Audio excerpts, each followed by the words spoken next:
अस्सलाम वालेकुम नाज़रीन, मैं हूँ रामीन सैयद और आप देख रहे हैं प्रोग्राम ज़ेरे बहस। नाज़रीन, मुल्क में इलेक्शंस का शोर है और सियासी जोड़ तोड़ का आगाज़ हो चुका है। नून लीग पंजाब के अलावा दीगर सूबों में भी अपनी पोजीशन मजबूत करने के लिए सरगर्म नज़र आ रही है। इंटीरियर सिंध की बात करें तो GDA से गुफ्तगू हो रही है, कराची की बात करें, अर्बन एरियाज़ की बात करें सिंध की तो MQM के साथ फ्री इलेक्शन अलायंस बनती नजर आई, जबकि नवाज शरीफ की जानिब से कोयटा का बड़ा अहम सियासी दौरा किया गया, जहाँ बलूचिस्तान की दर्जनों मुमताज़ सियासी शख्सियात ने मुस्लिम लीग नून में शमूलियत का ऐलान किया, जिनमें साबिक़ वज़ीर आला जाम कमाल साहब शामिल थे, फिर साबिक़ वफाकी वज़रा थे सरदार फतह मोहम्मद हसनी, मुजीबुर रहमान, मीर आसिम कुर्द, मीर दोस्तन डोमकी और दीगर शामिल थे। अब नून लीग ये कह रही है कि जी इलेक्टेबल्स की शमूलियत और इंतखाबी इत्तेहाद तो हर सियासी जमात करती है और अपनी पोजीशन मजबूत करने के लिए जहाँ गुंजाइश हो वहाँ उन लोगों और पार्टियों को शामिल किया जा सकता है जिनकी इन हलकों में मजबूत सपोर्ट मौजूद है।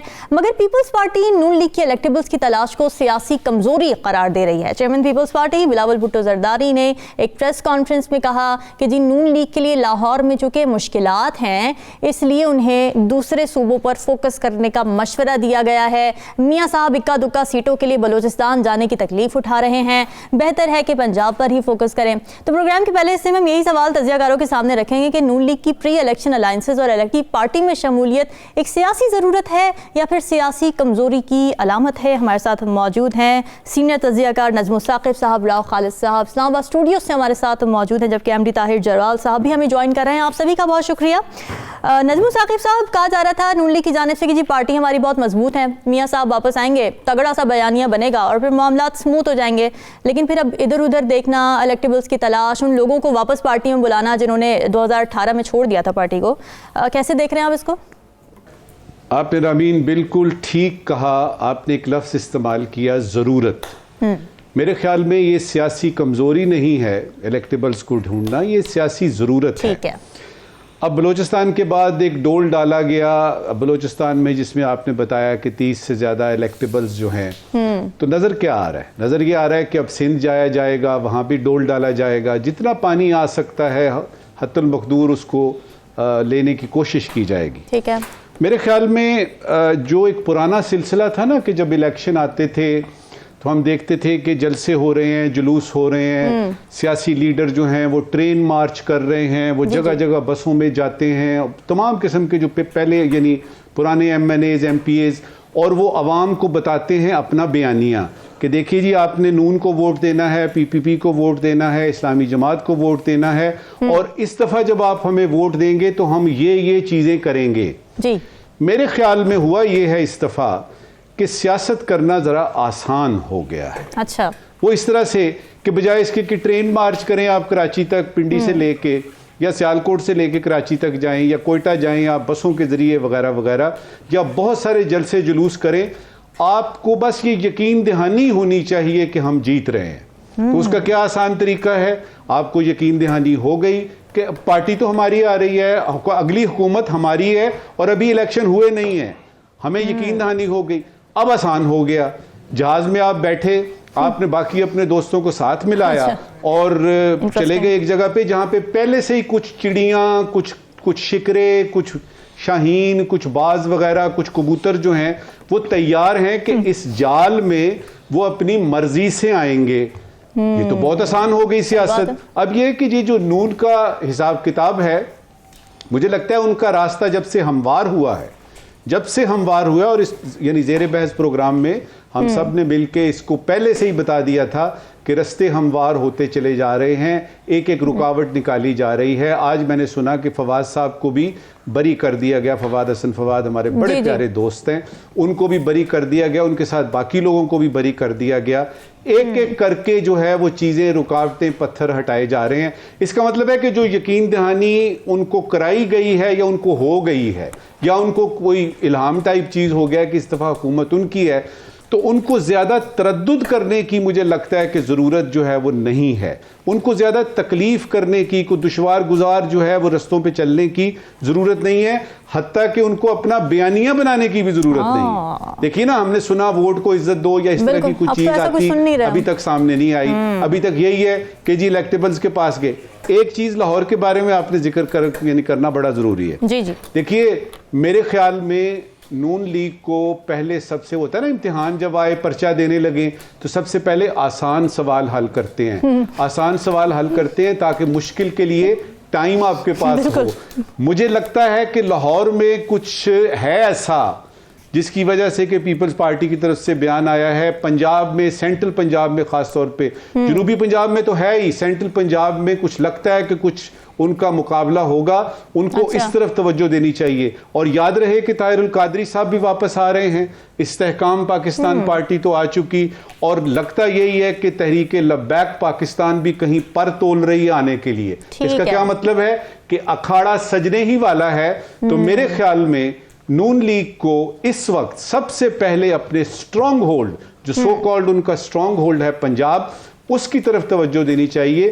क्योंकि एक तरफ हमें यह नजर आ रहा है कि शायद सिंध पीपी के पास से इधर उधर दाएं बाएं होने की गुंजाइश है, तो इतनी यकीन दहानी को इस एतमाद से ना लें, अपना होमवर्क जारी रखें और अपने घर से बात शुरू करें।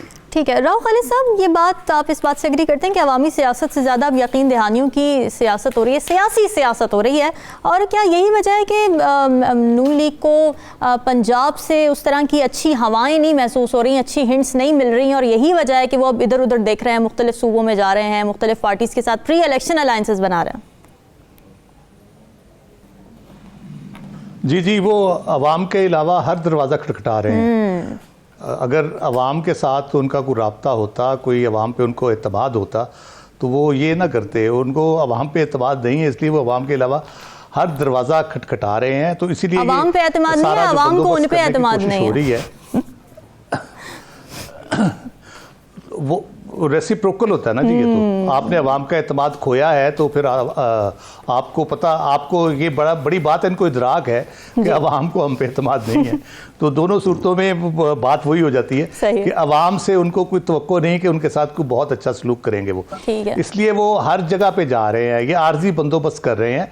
और ये आर्जी बंदोबस्त देखे जब होगा, इसके नतीजे में जो हुकूमत बनेगी वो कितनी मुस्तहकम हो सकती है। हमने देखा है जहाँ भी कोएलिशन पार्टनर्स आते हैं, और ख़ास तौर पे जो इशारे पे आते हैं, वो खालिद मक्सी साहब ने तो खुल के ही बता दिया एक प्रोग्राम में, तो वो कितनी देर ठहरेंगे इनके साथ, या ये कितनी देर उनको होल्ड कर सकेंगे बुनियादी तौर पे।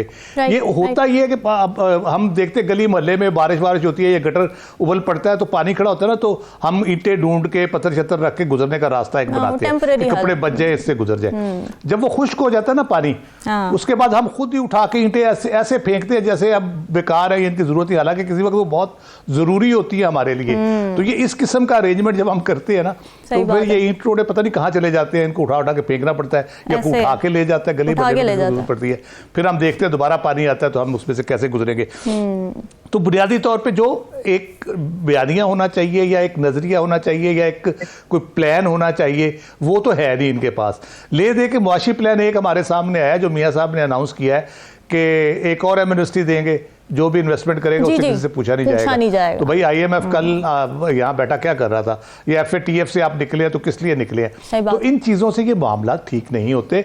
बात ये है कि आपको मैंने पहले भी कहा कि जो मियाँ साहब की गैर हाजिरी थी ना, ये मियाँ साहब था ट्रम्प कार्ड इनका। पहले उन्होंने मरियम के जरिए की कोशिश, एफर्ट की, मरियम ने एक बड़ी अच्छा माहौल बनाया जिसमें मियाँ साहब की वापसी भी मुमकिन हो गई। उन्होंने व्हीलिंग डीलिंग वॉट जो भी की, लेकिन जो उससे तवक्को की जा रही थी पॉलिटिकल कह ले के एसेट या पॉलिटिकल असासा क्रिएट करने की, वो नहीं कर सकी, ना वोटर को अट्रैक्ट कर सकी, ना उस तरह से वो फेस बन सकी PMLN का। तो मजबूरन मियाँ साहब को आना पड़ा। ये ट्रम्प कार्ड है उनका, मियाँ PMLN का। अगर वो ट्रम्प कार्ड भी नहीं चल रहा तो परेशानी तो लाजिम है। तो उस परेशानी में क्या होगा? परेशानी में यही होगा, फिर आप जगह जगह पे जाएंगे, दरवाज़ा खटखटाएंगे, हर तरह की मदद आप सीख करेंगे, तो उसके लिए कोशिशें हो रही हैं। और अभी जो रिसेंटली जो मुलाकातें हुई हैं अमेरिकन सफीर की और बरतानिया के हाई कमिश्नर की सियासतदानों से, और ख़ास तौर पे इनसे, इसको भी ये कैश कराने की कोशिश कर रहे हैं। वो मिलते हैं सफीर मुल्कों में जब पॉलिटिकल इस किस्म की सूरत हाल होती है, उसमें बहुत से इश्यूज़ होते हैं। IMF का भी चल रहा है, बाकी सिक्योरिटी के इश्यूज़ हैं, अफगानों की रिपेट्रिएशन हो रही है जो गैर कानूनी है, तो उसमें वो मिलते हैं। लेकिन उसको भी कैश कराने की कोशिश की जाएगी, ये तासुर देने के लिए कि बड़ी इंटरनेशनल सपोर्ट भी है, मियाँ साहब तो बिल्कुल सबके चहीते और लाडले हैं। तो इस किस्म की आपने सियासत करनी है, तो फिर मेरा ख्याल है आप आए थे सियासत नहीं रियासत बचाओ का नारा लेके आए थे, तो अब मेरा ख्याल है नया नारा इनको ले लेना चाहिए कि जमहूरियत नहीं हुकूमत चाहिए। तो उस नारे पे शायद ये फिर लोगों को तसल्ली हो जाए कि हाँ जी ये तो हैं ही हुक्मरानी के लिए आए और हुकूमत ही लेना चाहते हैं, इक़्तिदार ही इनका मतमय नज़र है, तो फिर शायद कोई बात बन जाए। अदरवाइज जिस किस्म की ये चीज़ें सारे कर रहे हैं, जिस किस्म के लोग इकट्ठे हो रहे हैं, इलेक्टेबल्स अवाम के बगैर ये नहीं होगा। ठीक है, कितनी जमातें हैं पाकिस्तान में, बदकिस्मती है ये हमारी सियासत की और हमेशा से रही है। कितनी जमातें हैं जो अवाम के वोट से हुकूमत में आना चाहती हैं और बाकी जो है वो किस किस की मदद से और किस किस तरह से आना चाहती हैं, ये सबको पता है। जो पॉपुलर जमात होती है सिर्फ वो एक आधी होती है और वो चाहती है वोट के जरिए हो फैसला, बाकी सारी एक तरफ हो जाते हैं कि नहीं वोट से नहीं इस तरह से होगा। देखिए ना अवाम के वोट के जरिए आने की इनकी इस्तिताअत है PMLN और उसके लाइज जो हैं, ना उनकी नीयत है ना उनका रवैया है। जमहूरी रवैया होता तो वो ज़रूर अवाम की तरफ रुख करते। तो बेहतर यही है कि वो अपना नया नारा बयानिया शुरू कर दें कि हुकूमत जमहूरियत नहीं हुकूमत चाहिए। जी MD साहब, आपको क्या लगता है कि नून लीग जिस तरह से प्री इलेक्शन अलायंसेस बना रही है, इलेक्टेबल्स को शामिल कर रही है, ये उनकी मजबूरी है, सियासी ज़रूरत है, सियासी कमज़ोरी है? और फिर इस बात पे भी ज़रा कमेंट कर दें कि बिलावल भुट्टो साहब ने कहा कि इलेक्टेबल्स जब नून लीग में आएंगे तो वो इलेक्टेबल्स नहीं रहेंगे क्योंकि उनके सर पे ज़ाहिर है 16 माह की हुकूमत का एक बोझ भी है, महंगाई लीग का भी वो नाम दे रहे हैं। इस पर भी ज़रा कॉमेंट कीजिएगा, क्या वाकई इलेक्टेबल्स नहीं रहेंगे, नून लीग में आके उनको नुकसान होगा? देखें जी, मजबूत हुकूमत के लिए और पाकिस्तान को मौजूदा हालात से निकालने के लिए हर तरफ जो है ना पाकिस्तान को चैलेंजेस हैं, उसका सामना करने के लिए पाकिस्तान के अंदर एक मजबूत हुकूमत का होना जरूरी है। और मैं यहाँ ये कहूँगा कि इलेक्टेबल्स के हवाले से, इलेक्टेबल्स जो हैं उनके पीछे भी अवाम का एक बड़ा वोट बैंक है। तो यकीनी तौर पर वो भी वोट में लोगों से वोट लेके इलेक्ट होते हैं। इलेक्टेबल्स हम इसलिए कह रहे हैं कि बहुत सारे लोग जो हैं वो मुस्लिम लीग नून को छोड़ गए थे। अभी बलूचिस्तान में आप देखें 30 के करीब लोग जो शामिल जी, और इसी तरह पंजाब में भी जो सैलवी खानदान था वो भी वापस आ गए हैं। तो बहुत सारे मसाइल होते हैं। मैं इस हवाले से यही कहूँगा कि हमें कबूलियत या मकबूलियत के हवाले से बात नहीं करनी चाहिए। आइंदा प्रोग्राम में जैसे ही इलेक्शन शेड्यूल का ऐलान होगा तो सियासी सरगर्मियों का आगाज होगा। मुस्लिम लीग नून ने ऐसी सरगर्मियां शुरू कर रखी हैं, पीपल्स पार्टी ने भी शुरू कर रखी हैं, तहरीक इस्तेकाम पाकिस्तान पार्टी जो है उसने भी शुरू कर रखी हैं। और जिस तरह अभी कहा गया कि तारिक कादरी साहब भी आ रहे हैं, तारिक लब्बैक भी ज़ाहिर पर तोड़ रहे हैं। तो बहुत सारे लोग जो है जब इलेक्शन शेड्यूल का ऐलान होगा तो उनकी अपनी स्ट्रेटेजी, उनका मंशूर और उनका जो है ना बयानिया वो सामने आ जाएगा।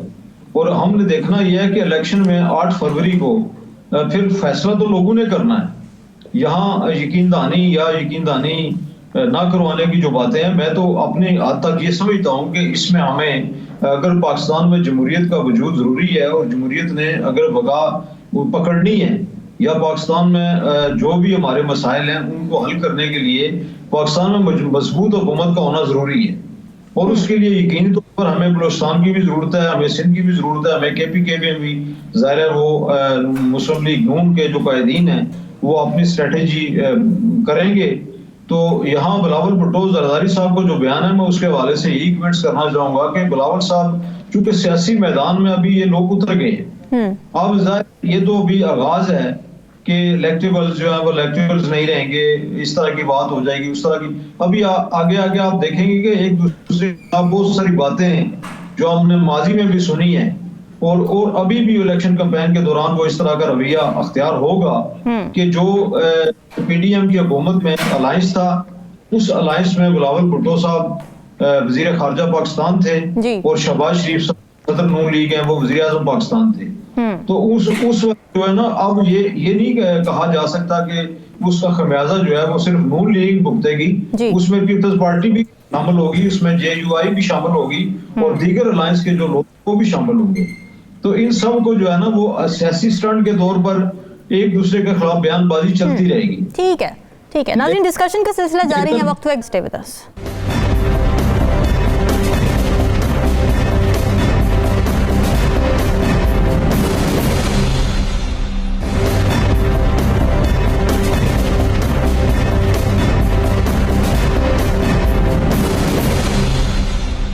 वेलकम बैक नाज़रीन। जैसे ही इलेक्शंस की हवाएं चलना शुरू होती हैं तो आवाम को रिलीफ के दावे वादों की एक रेस शुरू हो जाती है, फिर नए नए बयानिए मंजर आम पर आना शुरू हो जाते हैं। पीपल्स पार्टी इस वक्त महंगाई के खिलाफ बयानियाँ बनाती नजर आ रही है। नून लीग को महंगाई लीग का नाम दे रही है और ऐसा करके वो खुद को PDM की 16 माह की हुकूमत से अलहदा करके पेश कर रहे हैं, जिसके बिलावल भुट्टो खुद वजीर खारजा रह चुके हैं। एक और बड़ा इंटरेस्टिंग बयानिया पीपल्स पार्टी की तरफ से सामने आ रहा है, जो है नई सियासत का।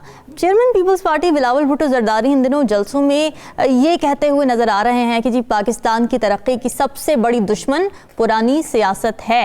फिर उन्होंने ये भी कहा कि इस मुल्क की ज़्यादातर आबादी के नौजवानों पर मुश्तमिल है, तो ऐसे में क्या 70 साल बाबों के हाथ में हुकूमत दे दें, ये सवाल उन्होंने उठाया। फिर उन्होंने ये भी कहा कि मुल्क को नई सियासत और नई क़यादत की ज़रूरत है। लेकिन सवाल यहाँ पर ये उठता है कि क्या पीपल्स पार्टी खुद पुरानी सियासत या बकौल बिलावल भुट्टो के बाबों की सियासत छोड़ चुकी है? यही सवाल रखते हैं तज्ज़ियाकारों के सामने। राव खालिद साहब, पहले तो ज़रा ये हम देख लेते हैं कि नई सियासत क्या है, पुरानी सियासत क्या थी। बिलावल भुट्टो साहब जिस मॉडर्न सियासत की बात कर रहे हैं उसके खदोखाल क्या हैं और क्या वो खदोखाल खुद पीपल्स पार्टी फॉलो कर रही है? देखिए, नई सियासत से जो मैं उनकी मुराद लेता हूँ कि जो कुछ अब तक हो रहा है या होता रहा है पाकिस्तान में सियासत के हवाले से, उसमें हुकूमत साजी पे ज़्यादा तवज्जो रही, इक़्तिदार लेने पे ज़्यादा तवज्जो रही, और उसमें जो कंप्रोमाइज़ जो हम पहले भी डिस्कस कर चुके हैं, जिस किस्म के कंप्रोमाइज़ होते हैं, जिस किस्म के अलाइंसेस होते हैं, इलेक्टेबल्स को शामिल किया जाता है, पार्टी का कोई नज़रिया नहीं होता। तो मेरा ख्याल है कि वो चाह रहे हैं कि एक नज़रियाती किस्म की सियासत की जाए, जैसे उनके नाना हुजूर करते थे या उनकी वालदा ने की।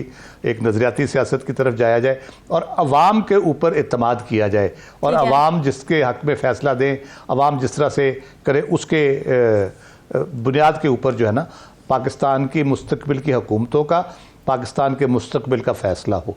तो बज़ाहिर तो यही जो मैं समझता हूँ कि अगर जो अब तक होता रहा उससे हटके तो यही चीज़ें हो सकती हैं जो पाकिस्तान में नहीं हुई। तो उस पर अगर वो जाना चाहते हैं तो पहले वो अपनी वो कहते हैं चारपाई के नीचे सोटी फेर ले जरा। कराची के बल्दियाती इलेक्शन हुए, उसमें कौन सी नई सियासत थी? मौका था ना, आपने क्यों बंदे तोड़े, क्यों आपने लोगों को अगवा कराया, क्यों आपने मदद ली लॉ इन्फोर्समेंट एजेंसीज की लोगों को केस कराने के लिए, उनको छुपाने के लिए, और एक बंदे को जो अभी काउंसिलर इलेक्ट हुआ था उसको चेयरमैन बना लिया आपने। तो आप वो करते ना। अभी जो आप लोग जो आपके जिस तरह से आप लोग वहाँ शामिल कर रहे हैं इलेक्टेबल्स को सिंध में, तो वो क्या नई सियासत है कि आप इस तरह से लोगों पे प्रेशर डाल रहे हैं? और जो अभी जिस किस्म की ये गुफ्तगू कर रहे हैं वो क्या नई सियासत है? यही तो वो चीज़ है जिसकी वजह से आपके सियासत में स्टेबिलिटी नहीं आती, एक कह ले कि रिकन्सिलिएशन नहीं आती, बल्कि आप एक टेम्परेचर हाई कर देते हैं और इलेक्शन तक वो फिर इसी तरह चीज़ें चलती है, बाद में आप फिर सौदेबाजी कर लेते हैं। तो जो PDM ने जब हुकूमत ली वो कौन सी नई सियासत थी? ज़्यादा पुरानी बात तो नहीं है, 2 साल भी नहीं हुए। एग्जैक्टली। तो हमें ज़रा बता दें कि वो नई सियासत कहते किसको हैं। मेरे हिसाब से तो यही है कि आप अवाम पे एतमाद करें, अवाम के वोट से आप आए। मसला ये है बुनियादी तौर पे, मुझे लग ये रहा है कि इनको सिंध भी हाथ से जाता दिखाई दे रहा है। जो सूरत हाल इनके 15 साल से हुकूमत कर रहे हैं वहाँ पे, तो वहाँ पे नई सियासत की कुछ झलक अगर नज़र आई है तो मुझे भी बता दीजिएगा, बिलावल साहब भी बता दे या कोई भी बता दे कि कौन सी नई सियासत वहाँ पे हुई है 15 सालों में। अब इनको वो जाती नज़र आ रही है। अब ये जिस किस्म की बयानबाजी कर रहे हैं, ये उसको बचाने के लिए वो कहते हैं ना, मौत को दिखा के बुखार पे राजी होने वाली बात जो है, तो उस किस्म की सूरत हाल पैदा कर रहे हैं कि कम से कम सिंध में हमें ना छेड़ा जाए। दूसरी उनकी कोशिश ये है कि क्योंकि वो कह रहे PMLN जो है मियाँ नवाज शरीफ वो हो गया लाडले, तो वो भी एक अफसोस है इनको कि ये लाडले नहीं बन सके। कोशिश उन्होंने पूरी की, किसी हद तक रहे भी कुछ दिनों, फिर उसके बाद वो सूरत हाल चेंज हुई तो उससे परेशानी जाहिर हुई है। अब उनकी कोशिश पूरी ये है कि पंजाब के अंदर या वैसे जो PMLN अगर कोई रीज़नेबल सीट्स ले सकती है कोalition के साथ, इलेक्टेबल्स के साथ, तो वो ना ले पाए, उस पर पूरी कोशिश है इनकी, ताकि पीपल्स पार्टी की मरहून बिन्नत रहे वो। क्योंकि जो पंजाब में बुनियादी तौर पे जो हर तजियाकार और वैसे भी सियासी तौर पे भी आप देखें तो जो बुनियादी मार्का है वो तो होना है PMLN, उसके अलाइज और PTI के दरमियान। पीपल्स पार्टी तो कहीं नहीं है, 1-2 सीटें 4 सीटों के साथ अगर होगी भी तो होगी, अदरवाइज उसका कंपटीशन नहीं है वहाँ पे कोई। लेकिन वो चाहती ये है कि वहाँ पे कम से कम PMLN जो है कि वो बहुत ज़्यादा 40, 50, 60 से ऊपर सीटें ना ले सके पंजाब में। क्योंकि उसके बाद दूसरी जमात अगर होगी तो वो पीटीआई होगी, और उसके बाद अगर बड़ी जमात सिंध की सीटें लेके और कुछ 1-2 केपी से ले ले, 4-5 इधर से ले ले, तो उसके बाद बड़ी जमात होगी पीपल्स पार्टी। ठीक है। तो इक़्तिदार के लिए जो कोलिशन की जरूरत होगी उसमें पीपल्स पार्टी एक बड़ी जमात के तौर पर बड़ी सीटों वाली जमात होगी और वो बेहतर बारगेनिंग पोजीशन में हुकूमत के साथ होगी। और उसमें कई दफ़ा ये भी होता है, हमने देखा कि 93-94 में जब हुकूमत बन रही थी तो जो पीएमएल जुनेजो लीग थी अमरनाथ चट्टा साहब की, उसकी कुछ 10-12 सीटें थी टोटल। जी। लेकिन वजीर आला उनका बन गया था पंजाब में, मंजूर भट्टू साहब बन गए थे।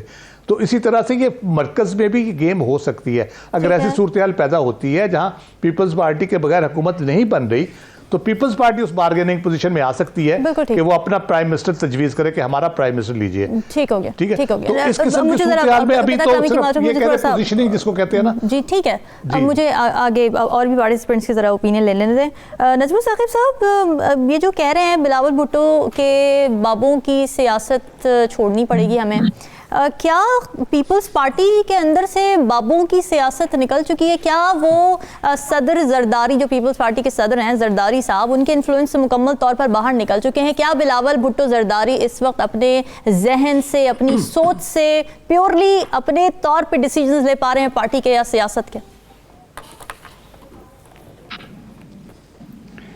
देखिए, ये जब मैंने बयान सुना बाबों का, जो अब जिसका आपने भी जिक्र किया राव साहब ने भी, तो मुझे 2 ख्याल आए। पहला ख्याल ये था कि कंटेनर पे एक शख्स खड़ा हुआ है और काफ़ी दिन हो गए हैं, इस्लामाबाद में ज़िंदगी जो है वो अजीरन हुई हुई है, और वो आके एक मज़ाहिया अंदाज में वो साहब कहते हैं कि मियाँ साहब जान दो साड़ी वारी आन दो, कुछ इस किस्म की बात है कि उनको भेज दिया जाए आप, यानी एक ये विशफुल थिंकिंग टाइप चीज़।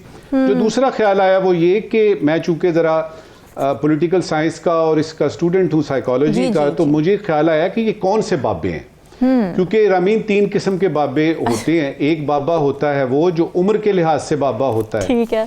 एक बाबा होता है वो जो कि सोच के लिहाज से होता है, और एक बाबा होता है जिनके पास बैठ के, उनके कदमों के पास बैठ के ज़िंदगी हमने गुजारी है, वो अपनी अक्ल और फहम के बारे में जब बात, यानी वो उसमें उम्र की कैद नहीं होती, वो बाबे हैं, उनको सारी समझ है, पढ़ाई लिखाई की हुई है, तपस्या की हुई है, रियाजतें की हुई हैं। तो मुझे समझ नहीं आई कि किन बाबों की बात जो है वो हो रही है। तो क्या ऐसा कोई है कि कोई उम्र की हद यानी कायम करेगी पीपल्स पार्टी कि जी ये उम्र की हद होगी, 25 से लेकर 40 साल तक लोग जो हैं वो उम्मीदवार होंगे, क्योंकि 40 साल के आगे तो फिर बुढ़ापा शुरू हो जाता है ना, और 50 से आगे जो है, मुझे ख्याल आया अपने 2 दोस्तों का, ताज हैदर साहब का, मौला बख्श चांडियों का, वो यार आप लोग अब इस पीपल्स पार्टी में क्या करेंगे? एजाज चौधरी साहब क्या करेंगे? खोसा साहब का तो पता नहीं है कि उनकी कितनी उम्र है। ये सारे बाबे चले गए। और आपको याद रहे कि जो इस वक्त पीपीपी के को चेयरपर्सन हैं, जो कि असली चेयरपर्सन है, वो आसिफ अली जरदारी साहब हैं। तो क्या वो इलेक्शन नहीं लड़ेंगे? क्या वो एमएनए नहीं बनेंगे?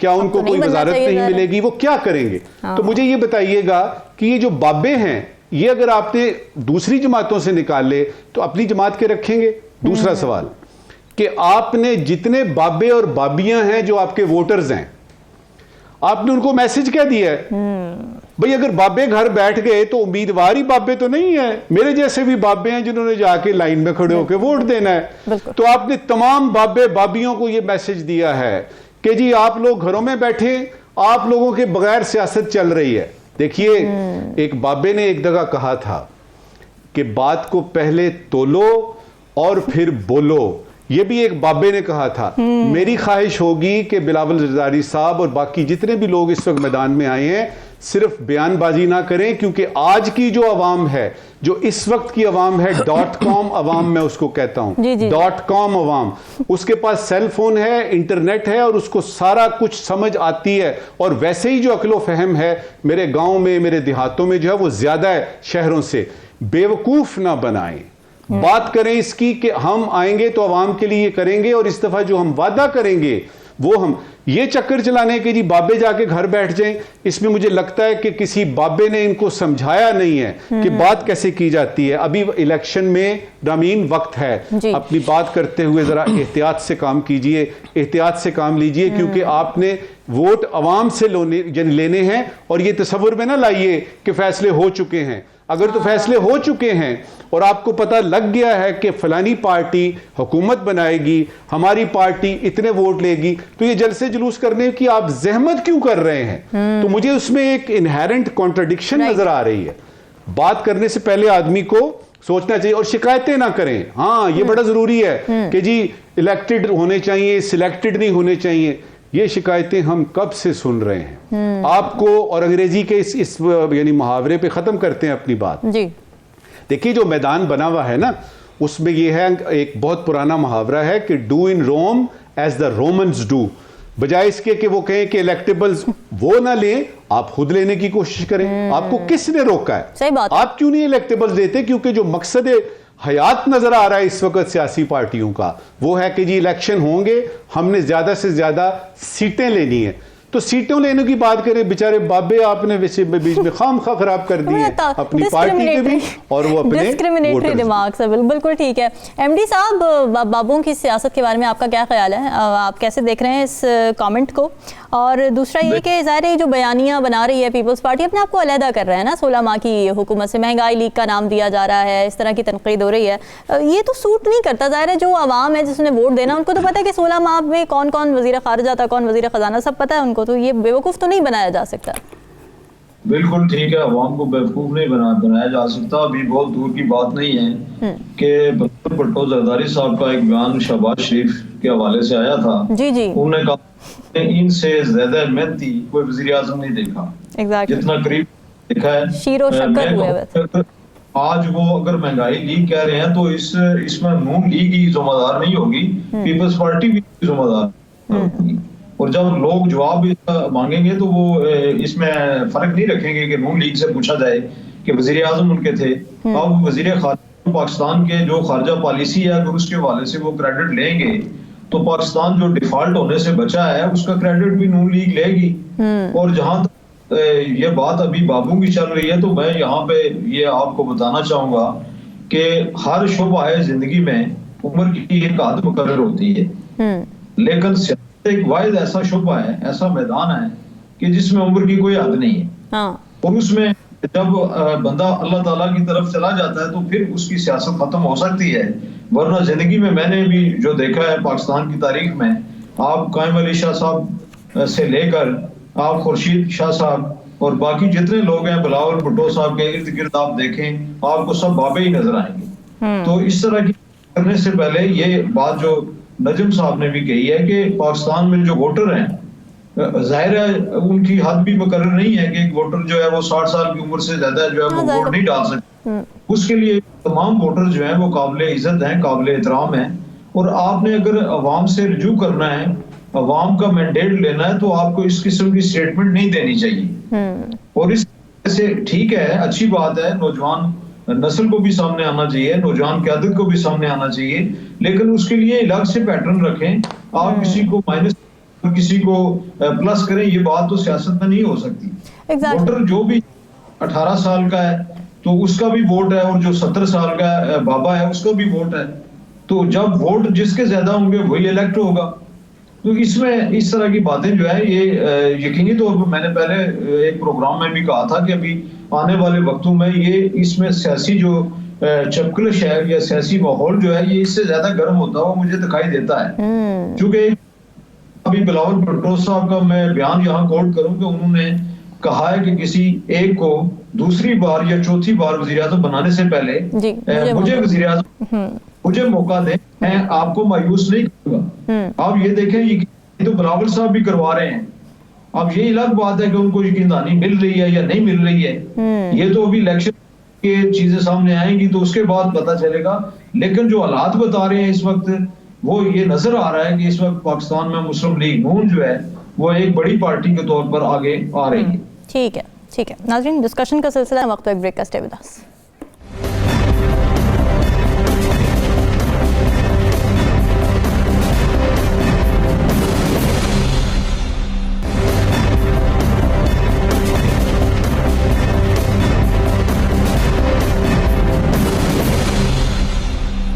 वेलकम बैक नाजरीन। पाकिस्तान और IMF का मुआहिदा, स्टाफ लेवल मुआहिदा होना था, खुशगवार माहौल में तय पा गया। 70 करोड़ डॉलर मिलने की राह हमवार हो गई है। फिर दूसरी तरफ मुख्तलिफ ममालिक से मालियाती उमूर पर मुज़ाकरात में जो रुकावट हायल थी वो भी अब कम होने के इम्कानात बढ़ गए हैं। IMF की जानिब से एलामिया सामने आया जिसमें पाकिस्तान की कारकर्दगी का एतराफ़ किया गया। फिर मालियाती इस्तेहकाम के लिए कुछ और मशवरे भी दिए गए और इस्लामाबाद की तरफ से किए गए बाज़ वादों और जो मुख्तलिफ इस्लाहात का जिक्र था वो भी किया गया। फिर इस एलामी में ये भी कहा गया है कि इस्लामाबाद ने तमाम मुआशी अहदाफ हासिल कर लिए हैं, मुल्क की पॉलिसीज़ में तसलसल है, मुआशी इस्तेहकाम आ रहा है। फिर ये भी कहा गया कि पाकिस्तान ने मार्केट की बुनियाद पर एक्सचेंज रेट पर अमल जारी रखने का वादा किया है। आइंदा चंद माह में महंगाई कम भी हो जाएगी, मगर इसके साथ ही कुछ चैलेंजेस का भी जिक्र किया गया है IMF के इस एलामी में और नए अहदाफ भी दिए गए हैं। निशानदेही ये की गई है कि पाकिस्तान बैरूनी ख़तरों की जद पर है, सियासी और जोग्राफियाई कशीदगी और अजनास की कीमत में इजाफे से उभरने की कोशिशें जारी रखने की ज़रूरत है। फिर गैस और बिजली के शोबों में मजमूई गर्दिशी कर्जा GDP के 4% से बढ़ गया है और इस हवाले से फौरी कदम उठाने की भी ज़रूरत है। इस हवाले से ज़रा बात कर लेते हैं। नजमुल साकिब साहब, पहले तो ये बताइएगा कि आपको लगता है कि जो अहदाफ थे ज़ाहिर है वो अच्छी बात है, हमने पूरे कर लिए, स्मूथ सेलिंग हुई है, IMF की जानिब से कॉन्फिडेंस बहाल हुआ है, एक्सटर्नल इन्फ्लो आने में भी यहाँ पे मदद मिलेगी हमें? देखिए, ये वाली जो इस दफ़ा रिव्यू हुआ है, जो स्टाफ लेवल की गुफ्तगू हुई है, इसमें जो एक हैरान कुन बात हुई है, पहले तो मैं उसकी तरफ इशारा दिलाना चाहूँगा। जब भी IMF से गुफ्तगू हुई तो उन्होंने एक सवाल ज़रूर पूछा कि वो जी आपने जो बाकी कर्जे लिए हुए हैं, मिसाल के तौर पे चाइना से आपने कर्जे लिए हुए हैं, उनका स्टेटस बताइए। तो पाकिस्तान जवाब देता था। इस दफ़ा ये हुआ कि एक्सटर्नल फाइनेंशियल गैप की जब बात आई तो उस तरफ से हुआ कि जी हम डायरेक्टली बात करेंगे, और अखबारों में भी हमने पढ़ा, हमें पता भी चला, TV पे रिपोर्टें भी हमने देखी कि बाकायदा तौर पे एक सिफारत खाने से बात की गई। ऐन मुमकिन है वो सिफारत खाना चीन का है, जिनसे बात की गई और उनसे पूछा गया जी ये बताइए कि आप रोल ओवर करेंगे कि नहीं, नंबर 1। नंबर 2 ये कि आपकी कमिटमेंट का स्टेटस क्या है। अच्छा, अब ये यहाँ पे हमें बात पता लगती है कि ये क्या आप मसलन IMF जो है वो आखिर किस हद तक आप इजाज़त देंगे किसी भी इदारे को, चाहे आप देखिए आप उनसे कर्ज ले रहे हैं, आपने उस पर इंटरेस्ट देना है। अब कहीं पे तो पुट फुट डाउन कीजिए, कहीं पे तो उनको रोकिए कि भाई ये क्या कर रहे हैं आप। मेरे ख्याल में आपकी सॉवरेंटी जो है वो सबसे पहले आती है कि आप अपनी हाकमियत पे किसी किस्म का सौदा नहीं करते। तो क्यों इजाजत दी गई, अगर दी गई, क्यों इजाजत दी गई कि उनके स्टाफ वाले जो लोग हैं वो बात करें किसी सिफारत खाने से जो कि बेस्ड है इस्लामाबाद में। तो ये एक नई बात हुई। मेरे ख्याल में ये ट्रेंड नहीं बनना चाहिए। और जब गुफ्तगू होती है अक्रॉस द टेबल तो उस पर यह होता है कि एक डेलीगेशन उस तरफ है, एक तरफ हम बैठे हैं, हम बात करते हैं, और उसमें यह नहीं होता कि अच्छा जी ये बात पे आपकी बात पे हमें यकीन नहीं है, हम फलानी जगह से इसको अप्रूव करवाएंगे। 3-4 बातें जो हैं वो और इसमें से निकली। कुछ अच्छी खबर हैं, कुछ अच्छी खबरें नहीं हैं। जो अच्छी खबर है ये वो जिसका आपने जिक्र किया कि 710 जो मिलियन डॉलर हैं वो हमें मिल जाएंगे, लेकिन जो 5 बिलियन का पूरा वो पैकेज है वो खटाई में है। ये मैं आपको अभी से ही बता रहा हूं।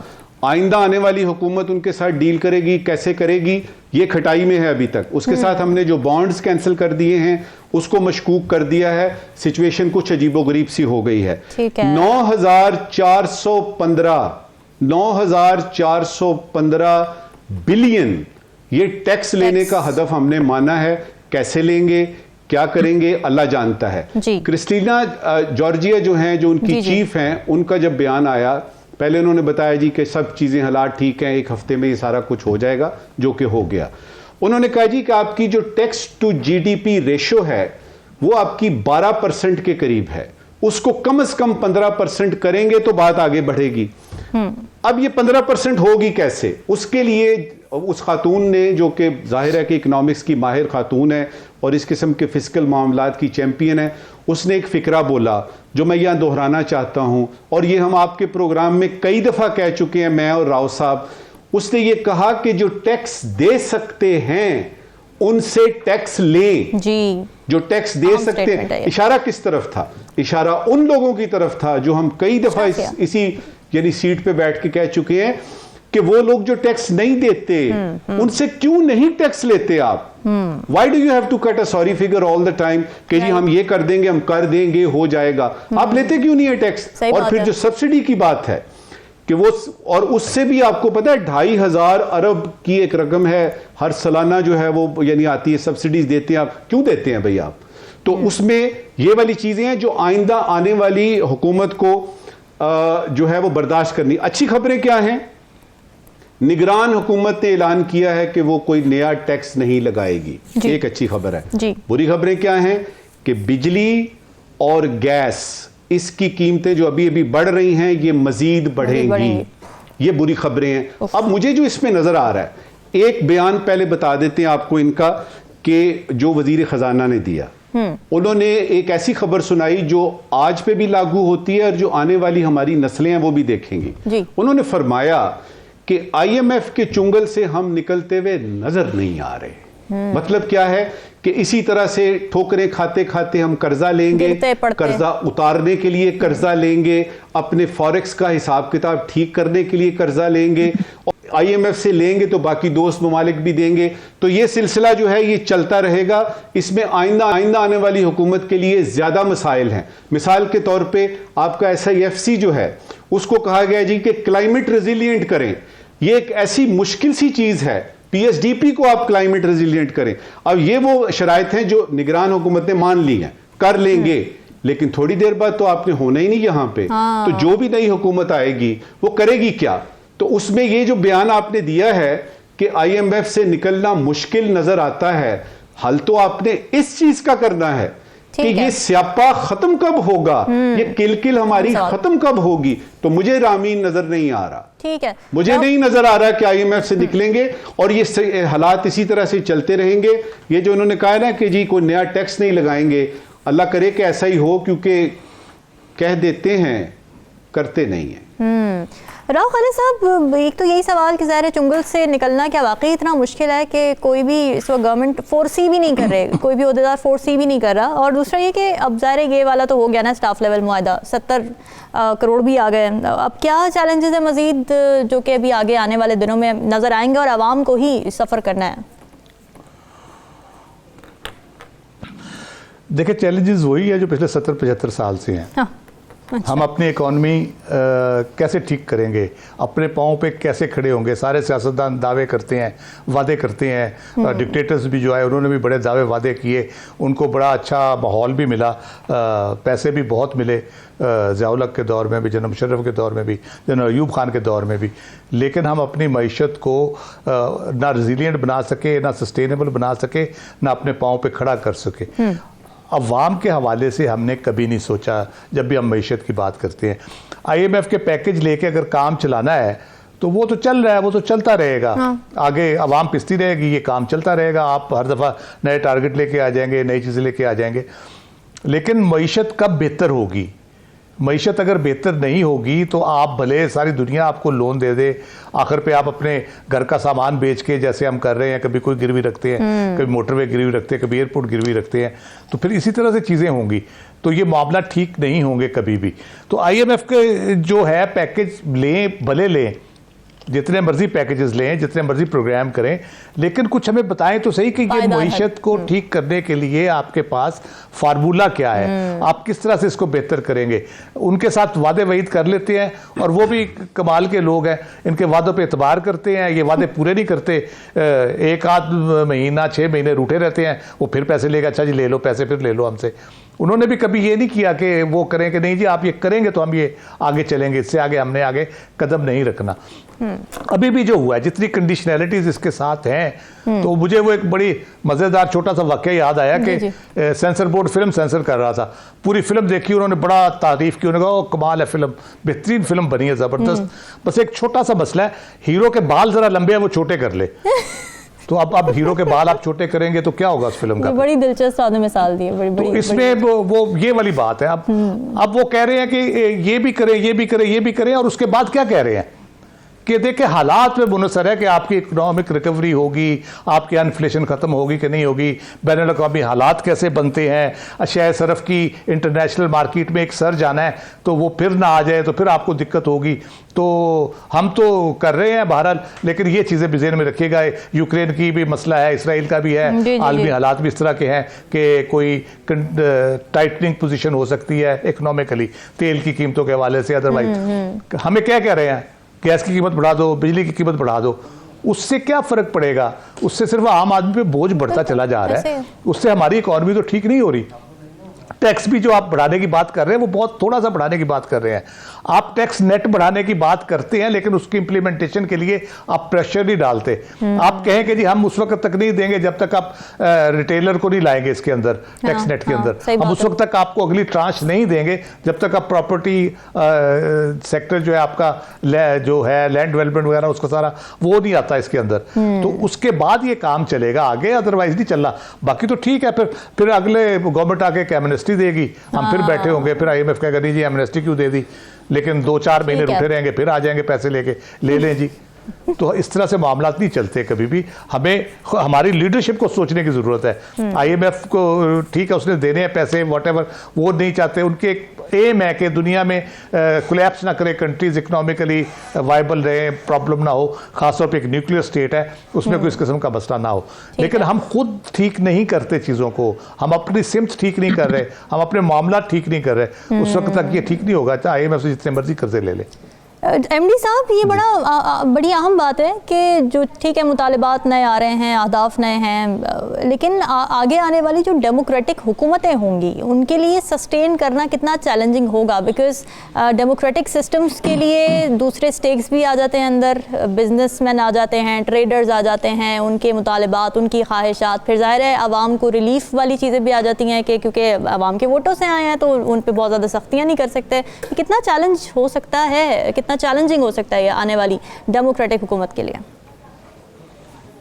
देखें जी, आने वाली हुकूमत के लिए जो अभी मुआहदा हो रहा है IMF से, उसके हवाले से जो कड़ी शराइत हैं जो केयर टेकर गवर्नमेंट ने मानी है, और उसमें बहुत सारी चीजें जो है जिस तरह के अभी जिक्र हो चुका जेर बहस में कि कीमतें बढ़ाएंगे, गैस की कीमतें बढ़ाएंगे, और उसके अलावा सूद की जो शरह है उसमें कमी नहीं की जाएगी, इस तरह बाकी मामला है। तो मैं ये कहता हूँ कि IMF की हड्डी जो है ना, ये तो पाकिस्तान के लिए बंद नहीं होगी, और वो अपनी शराइत कर्जा भी देंगे।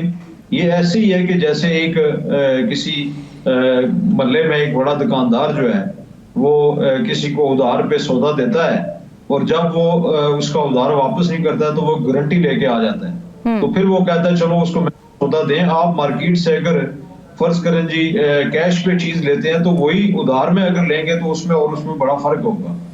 तो यहाँ बात यह जो है इसने तो अपनी दुकान बंद नहीं करनी है, इसलिए तो पाकिस्तान के लिए तो खासकर इसकी जो शराइत है पिछले कुछ अर्सा से ये तो बड़ी सख्त से सख्त आ रही है, जिसकी वजह से पाकिस्तान के हालात यहाँ तक पहुंचे हैं। और अभी पिछले में भी एक जिक्र हुआ था कि जिस तरह पाकिस्तान फौज के सब असलार ने ताजरों से मुलाकातें की हैं, उनका एतमाद बहाल किया है। यहाँ अगर मैशत ठीक नहीं होगी, अगर माशी सूरत हाल ठीक नहीं होगी तो फिर हम क्या पूरे मुल्क में इसके असरात पड़ेंगे, और निगरान हुकूमत के बाद जो आने वाली हुकूमत होगी उसके लिए बहुत सारे मसाइल होंगे, और यकीनी तौर पे आपके पास कोई माशी प्लान होगा उसमें ज़ाहिर है उसने कोई मंसूबा लेके आएंगे तो फिर उसके ऊपर वो काम कर सकेंगे। और बाकी मैं ये कहना चाहूंगा कि अभी IMF जो है उसने अगर किसी दूसरे मुल्क के सफीर से बात की है, किसी सफारत खाने में बात की है, तो इस तरह की जो यकीन दहानियां है IMF को भी, पाकिस्तान एक बड़ा मुल्क है, पाकिस्तान एक मुल्क है, बिलाशुबा के मसाइल मुल्कों में आते रहते हैं, माशी बुरान भी आते हैं, माशी मसाइल भी आते हैं, और कौमें इनसे निकलती भी हैं। यकीनी तौर पे यहाँ का एक बड़ा इम्तहान है, और ये लीडरशिप जो अभी इलेक्शन में जा रही है, इन्होंने अभी देखते हैं कि इलेक्शन में ये किस तरह से लीडरशिप जो है ना उसका वो किरदार अदा करते हैं, क्या एक दूसरे की टांगे खींचते हैं या पाकिस्तान को आगे ले जाते ये कुछ बेहतर जो है ना वो मनसूबा या बेहतर बयानियां अवाम के सामने रखते हैं और अवाम को ये भी यकीन दहानी करवाते हैं कि आने वाले वक्तों में जिस तरह भी निगरान गवर्नमेंट ने कहा है कि हम टैक्स नहीं लगाएंगे, तो मेरे ख्याल में तो निगरान हुकूमत के पास तो ये भी अख्तियार नहीं है वो टैक्स लगाएंगे या नहीं। वो जब IMF कहेगा तो इनके जो अभी इनके जितने डंग रहते हैं इनके, वो कोशिश करेंगे कि वो डंग दबाव पॉलिसी के तहत वो आगे चलते रहें। इनका मेन मकसद तो इलेक्शन, और इलेक्शन में आप देखना यह है कि आने वाली जो हुकूमत है वो इसके ऊपर से क्या मुज़ाकरात करती है और पाकिस्तान के अवाम के मुफाद में क्या बात करती है। बिल्कुल, ये बड़ी आम बात है कि कर्ज़ों पे डिपेंड नहीं करना चाहिए लॉन्ग टर्म के लिए। ठीक है, इस वक्त अगर मसाइल हैं, मुश्किलात हैं, उनको संभाला देने के लिए टेम्परेरी सस्टेनेबिलिटी के लिए अगर हमें कर्ज़े चाहिए तो वो हमें मिल जाएं, लेकिन उसके बाद आगे क्या करना है, लॉन्ग टर्म सोल्यूशंस क्या हैं, उसकी तरफ जाना चाहिए। नाज़रीन, डिस्कशन आपने सुनी, हमें इजाज़त, अल्लाह हाफ़िज़।